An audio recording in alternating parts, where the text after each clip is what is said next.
J'aime pas le football. Non, je suis désolé. Ça va peut-être en énerver certains, mais je n'accroche pas, je n'aime vraiment pas le football. Et pourtant, je vais vous parler d'un manga de foot. Et un manga de foot, bordel de Dieu, que j'ai aimé. Mais sans plus tarder, on va parler de Blue Lock. Bonjour YouTube, bonjour chers internautes, installez-vous confortablement, vous êtes au Manga Café. Et aujourd'hui, je vous l'ai dit, on parle de Blue Lock. Je vais vous donner mon avis sur le manga, on va un petit peu revenir sur le manga et l'animé. Et je vais vous donner mon avis 100% subjectif sur cette œuvre. Et aussi, le fait, malgré que j'aime pas le football, j'ai aimé le manga. Mais pourquoi j'ai aimé le manga, vous le saurez dans cette vidéo. Mais c'est quoi Blue Lock ? Blue Lock est un manga scénarisé par Mineyuki Kaneshiro et dessiné par Yusuke Nomura.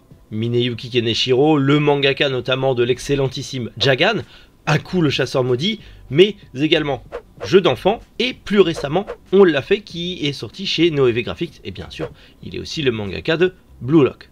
Quant au dessinateur Yusuke Nomura, peut-être que vous le connaissez sûrement pour Dolly Kill Kill, son ancien manga, et il est au dessin de Blue Lock, qui est du coup son deuxième manga. Le manga est édité aux éditions Pika, il compte actuellement 11 tomes en cours en France pour 22 en cours au Japon et publié chez Kodansha. C'est bien beau tout ça, mais c'est quoi Blue Lock? Eh bah, c'est simple. Lors de la précédente Coupe du Monde, le Japon a encore une fois été éliminé, cette fois-ci en 8e de finale. Ce nouvel échec incite l'Union japonaise de football à fonder le Blue Lock, un centre de formation révolutionnaire rassemblant les 300 meilleurs attaquants lycéens du Japon. C'est genre le centre d'entraînement ultime. Il n'y a pas mieux. Et vous allez comprendre vite fait pourquoi. Jinpachi Ego, le coach du Blue Lock, éclaire détecter l'unique attaquant qui écrasera tous ses rivaux par son talent et son hyper individualisme. Le mot écrasé n'est pas pris à la légère, c'est un Battle Royale, mais avec du football. Et j'aime pas le football. Et quand on m'a vendu ça, je me suis dit, bon, il y a eu Aohashi en même temps, je me dis, j'aime pas le football. Olive et Tom, bon, vite fait, quoi, j'ai regardé étant gamin, mais ça m'a jamais passionné, j'ai jamais accroché au foot, et même au sport en équipe en règle générale, j'ai jamais accroché. Et pourtant, je me suis dit, Mineyuki Kaneshiro, c'est l'un de mes mangaka de la nouvelle vague préférés. Je l'ai découvert avec Aku chasseur maudit, j'ai surkiffé Jagan, et On l'a fait, je l'ai pas encore lu. Je vais le lire, patience, commencez pas à me stresser, hein, la passion, tout ça. Mais du coup, je me suis dit, quand j'étais en vacances cet été, tout le monde me dit Blue Lock, Blue Lock, Blue Lock. Et vous le savez, même en vacances, j'ai toujours envie de me dire, tiens, je vais acheter un manga là où je suis en vacances, je vais trouver une petite librairie manga, je vais aller leur rendre visite, je vais discuter avec les gérants, on va partager et je vais tester un nouveau manga. C'est un petit peu, voilà, mon objectif à chaque fois que je pars en vacances quelque part en France, j'ai envie de découvrir des libraires, discuter avec eux et leur acheter des mangas, tout simplement, ça me permet de les soutenir. Voilà. Même si j'y retournerai sûrement peut-être pas, mais si je retourne dans la même ville ou la même région, je sais où aller si je veux m'acheter des mangas, et ça c'est plutôt cool. Et du coup j'ai été dans une petite librairie, donc à Brive, voilà je leur fais la pub, j'étais dans une petite librairie à Brive, je vous la mets là parce que je me souviens plus du nom, et il y avait le coffret, enfin le blister découverte de Blue Lock, donc le Pika découverte, donc le tome 1 et le tome 2 au prix du tome 1, et je me suis dit vas-y je vais te prendre le tome 3, 4 et 5, et j'avais pris aussi chez Pika Nekogahara pour avoir le Shikishi exclusif à l'époque. Et du coup je me suis dit je suis en vacances, je vais me lire Blue Lock et on va bien voir ce que ça va donner, puisque tout le monde m'en dit du bien. Au pire j'ai pris les 5 premiers tomes et en plus de ça il y en a un que j'ai pas payé grâce au truc, donc si jamais ça me plaît pas, vraiment si vraiment j'accroche pas, au pire même si je le revends, j'aurais pas trop perdu au final. Voilà.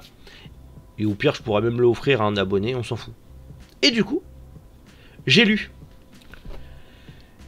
Dès le premier tome, j'étais à fond dedans. Mais vraiment, dès le premier tome, j'étais à fond dedans. C'est un truc de fou furieux. Ce manga m'a complètement plongé à l'intérieur. Du coup, j'étais vraiment à fond dedans. C'est simple, les dessins très incisif, très vive. J'ai pas lu Dolly Kill Kill, donc je connaissais pas ce dessin-là. Et pourtant, j'avais l'impression de revoir un petit peu le dessin de Jagan, très vif, très incisif, un peu gras, mais d'une patte différente. Et bien sûr, le côté de Mineyuki Keneshiro qui est toujours en mode on va faire ressortir le pire de l'humanité, les pires tréfonds, les pires dessins de l'humanité, on va essayer de la faire ressortir.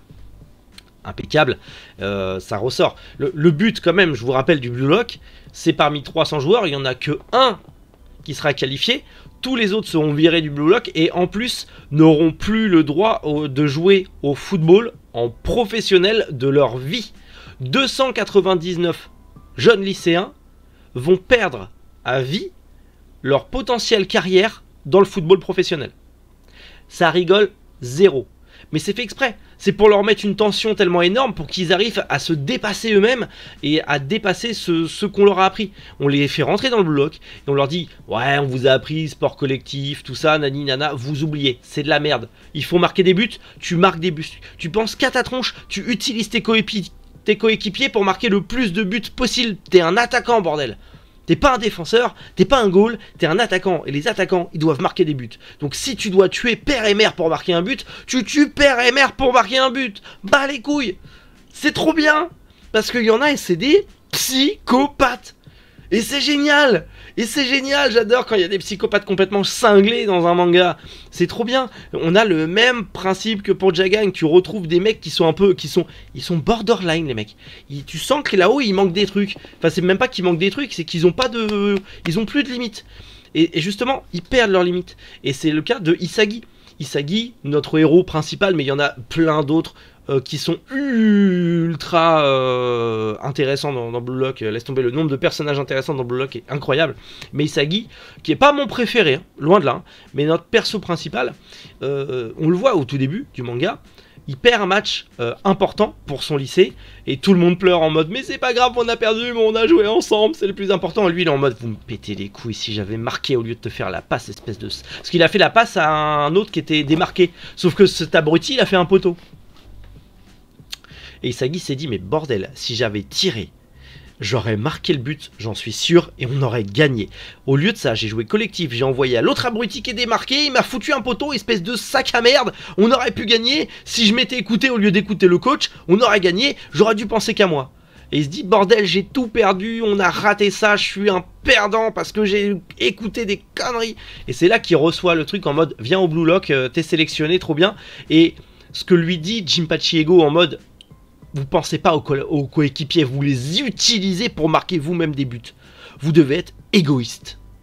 Et là, lui, il a ce déclic en mode, mais bordel, c'est vrai que si j'avais marqué moi-même, si j'avais pris ce truc, j'aurais marqué, on aurait gagné. Mais non, j'aurais été le meilleur de mon lycée. Enfin, voilà, il est en mode, je vais tous vous poumer, je vais tous vous pourrir, je vais être le numéro 1, vous allez tous crever.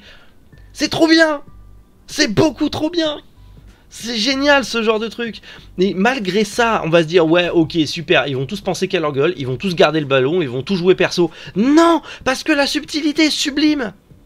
C'est qu'ils ont beau être tous encouragés à l'égoïsme, il faut aussi qu'ils sachent travailler en équipe pour pouvoir utiliser les compétences de chacun pour pouvoir mener son équipe à la victoire. Donc au final, ils vont réussir à travailler en équipe malgré cet égoïsme ambiant et à former une vraie équipe solidaire. Et les personnages qui pensent vraiment qu'à leur gueule, qui sont ultra joueurs perso et qui essayent de fomenter des trucs un peu pervers, ils perdent. Parce que justement, ils ont beau être tous égoïstes, ils arrivent malgré tout à tous travailler ensemble pour former une unité qui arrive à aller au but, marquer des buts et faire des trucs. Surtout que chacun a ses propres trucs. Isagi, c'est l'analyse générale du terrain. Bashira, c'est les tacles. Shigiri, c'est la grande vitesse. Kunigami, c'est un gros bœuf, c'est mon préféré, on dirait Ichigo le mec. C'est un gros bœuf, il a une puissance de frappe incroyable. Et j'en passe. C'est génial, les personnages sont autant couleurs. L'un de mes préférés c'est Gagamaru parce qu'il est complètement con et j'ai hâte de voir la suite parce que le gars est génial. Tu te dis, tu sais pas s'il y a quelque chose pour arrêter les informations, mais tu sais pas si il est tout seul là-haut, mais j'adore et le mec est génial. Il y a plein de profils différents. Tous les personnages, alors la plupart des personnages sont attachants, sauf certains où tu sais très bien qu'ils vont pas rester longtemps dans la sélection parce qu'ils ont tellement peu de temps et peu d'intérêt dans l'œuvre que tu sais qu'ils vont passer la trappe. C'est comme pour un My Hero Academia, tu sais que tu as le trio de tête qui est toujours mis en avant et les autres ils sont un peu à différentes échelles, à différents niveaux et tu sais pas à quel moment, tu sais que t'en as, bon, ils vont tomber dans l'oubli parce que bah Osef et certains vont rester sur le devant de la scène. Et bah là c'est pareil, tu sais qu'il y en a qui seront toujours sur le devant de la scène et d'autres qui vont disparaître petit à petit du manga pour ne plus être dans le manga. Et tu le vois de suite dès le début, mais c'est pas grave parce que tu sais que les personnages les plus marquants, les plus gueulards, ceux qui se montrent le plus et qui sont les plus forts vont être ceux qui vont continuer et c'est ceux qui sont le plus attachants, donc ça c'est génial.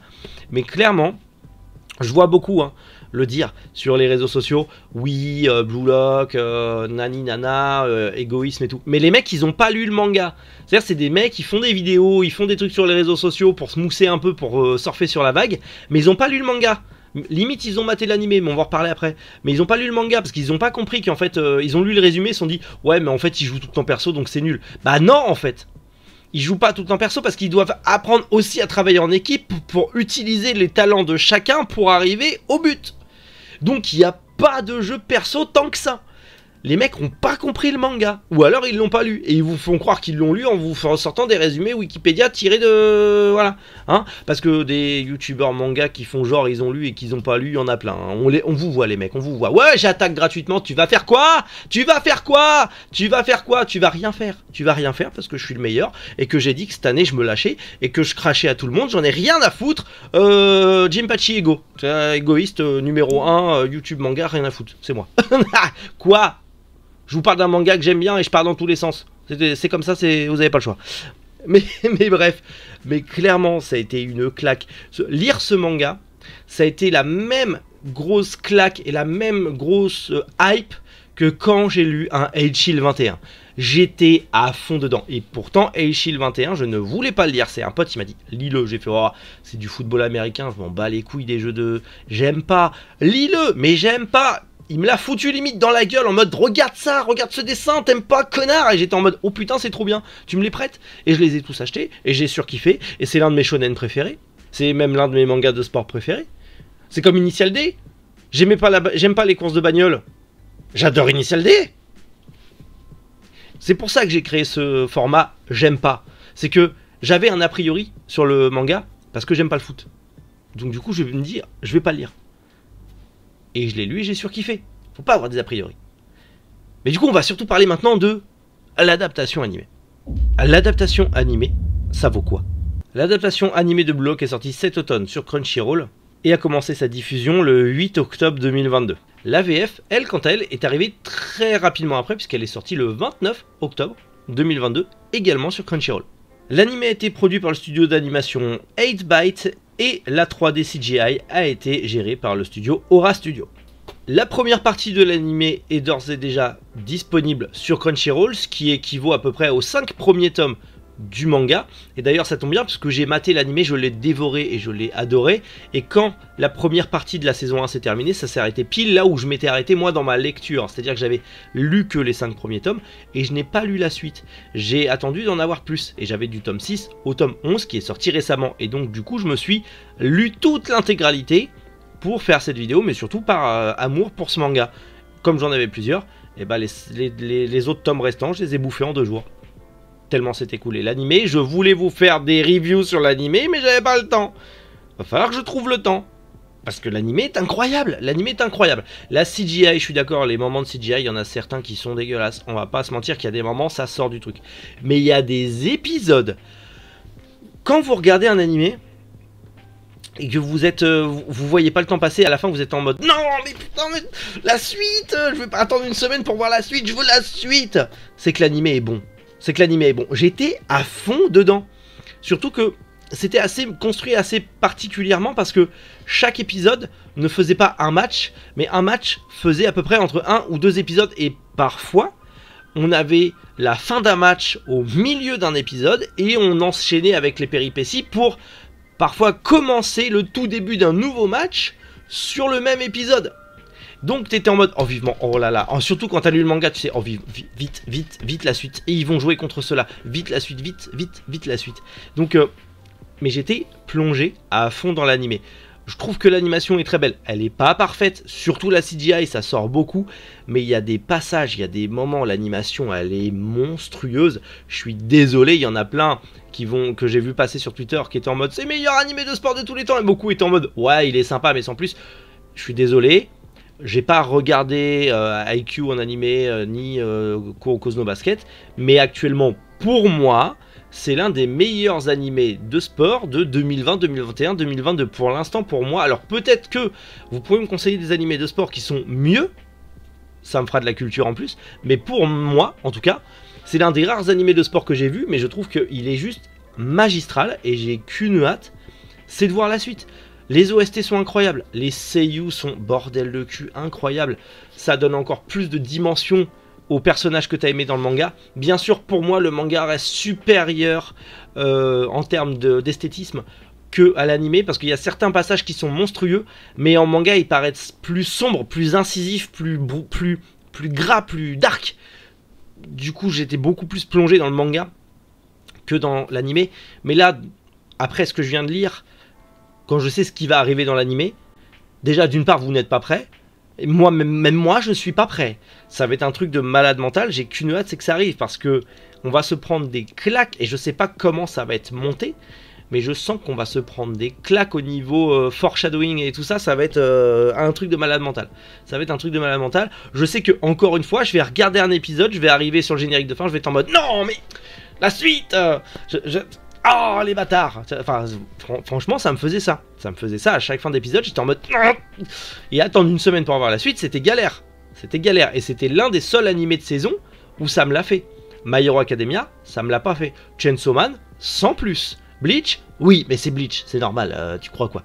Donc j'ai envie de te dire, c'était l'un des rares à vraiment m'avoir eu cet effet de mode, ça passe trop vite, je veux la suite, et il y a cette frustration qui arrive en mode ah, j'ai pas la suite. Mais c'est comme quand tu lis un bon manga, c'est pareil. Quand tu gardes une bonne série, un bon animé, ou que tu lis un bon manga, quand tu as cette frustration de vouloir de suite la suite parce que t'es dedans, c'est que le récit t'a accroché, c'est que la structure narrative t'a accroché, et que t'es dedans. Et si t'es dedans, bah, c'est toujours meilleur dedans que dehors, comme dirait l'autre. Donc j'ai envie de vous dire, pour moi, c'est trop bien sur 20. Oui. Bon alors, c'est bien Blue Lock ou pas?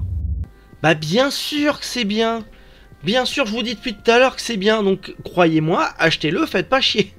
Commandez-le dans ma boutique. Le rat, tu sais. Surtout que je l'ai même pas encore en stock dans la boutique, donc ça sert à rien d'aller voir, le site est pas prêt. Mais ce manga a été l'une de mes plus belles découvertes de 2022. Je l'ai vraiment découvert en 2022, je l'ai pas découvert à sa sortie, mais ça a été, pour moi, l'une de mes plus belles découvertes manga 2022 au même titre qu'un Gannibal par exemple, ou qu'un Ranking of King, ou d'un Eloquent Yokai Apartment Life. Ça a vraiment été ma plus belle découverte de 2022, clairement j'ai adoré ce manga. Je m'attendais vraiment pas à être autant plongé dans un manga qui parle de football, alors que je n'aime vraiment pas ce sport, mais pourtant j'ai déjà essayé de m'y mettre, mais je n'aime pas le foot, vraiment c'est pas un truc qui m'intéresse. Je regardais un match, ça me pète les couilles, enfin il n'y a rien. Là, c'est intéressant, c'est vif, il y a de l'action, il y a du suspense, il y a tellement de trucs il y a ce côté vraiment... Enfin, c'est le talent des Japonais. Ils arrivent à te rendre n'importe quoi ultra épique et intéressant. Regarde Hikaru no Go, c'est du Go. Ils l'ont rendu ultra épique et ultra intéressant. J'ai envie de te dire, c'est génial. Mais là, clairement, Blue Lock, incroyable. Je sais pas si j'aimerais autant Aoashi. Et dans tous les cas, potentiellement, je ferai un épisode de J'aime pas sur Aoashi, pour me faire une idée, peut-être, pourquoi pas, peut-être je vais autant être plongé dans le truc que pour Blue Lock, même si je pense que c'est deux univers complètement différents, et le fait que j'ai autant accroché à Blue Lock, c'est justement parce que c'est complètement différent de ce qu'on peut voir dans le football réel, et donc ça me donne encore plus d'envie, ça me donne encore plus envie de le lire, et que je suis encore plus plongé dedans, parce que justement, il y a toute une nuance, et derrière, on va dire, un écosystème entre la manipulation psychologique, les personnages qui sont ultra tous différents, certains qui sont complètement psycho, vraiment il y a quelque chose d'intéressant dedans, et j'adore. Et donc pour moi c'est l'un des meilleurs shonen de sport de 2022. Qu'est-ce que vous voulez que je vous dise de plus? Lisez Blue Lock, même si vous aimez pas le foot, même si vous êtes en mode j'aime pas le foot, si vous êtes aussi con que moi en mode j'aime pas le foot, je vais pas lire ça, ça va pas me plaire obligatoirement. Eh ben non, figurez-vous que vous vous trompez, puisqu'effectivement vous pouvez ne pas aimer le football, mais ultra accroché à Blue Lock. D'ailleurs, vous êtes sûrement très nombreux à ne pas aimer le football, mais à avoir surkiffé Blue Lock. Et je compte sur vous pour le dire en commentaire. Et sinon, je vous donne rendez-vous demain matin, bien sûr, pour le retour du Manga Café News, bien sûr. Donc d'ici là, passez un excellent dimanche, une très bonne journée, tout simplement, et surtout prenez soin de vous, c'est très important. C'était Méric. Boujou, les internautes.